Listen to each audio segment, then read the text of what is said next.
Пехчево наскоро ќе возможи изградба на традиционални куќи за потребите на туризмот. Советот на општината донесе одлука за изработка на планска документација, со што широко се отвараат вратите на новата туристичка етапа. По поднесена иницијатива од дел од состојници за изградба на традиционални куќи се работи на развој на туризмот во општина Пехчево, што мислам дека е добро не само за Пехчево, туку и за целиот регион.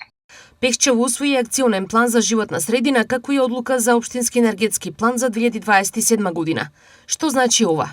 Овој енергетски план за општината има од големо значење, бидејќи ќе имаме искористување на природни ресурси за обновливи извори на енергија, каде што ќе имаме заштеда на финансиски средства за општината, така да можат да останат поголем дел на средства за реализирање и на други проекти и да движиме општината во корист на граѓаните, да развиваме туристички и во сите правци што би требало да доликуваме на современа општина. На последната седница на Советот на општината беа усвоени и други точки од дневниот ред кои имаат административен карактер, но и одлуки сврзани со работењето на локални институции.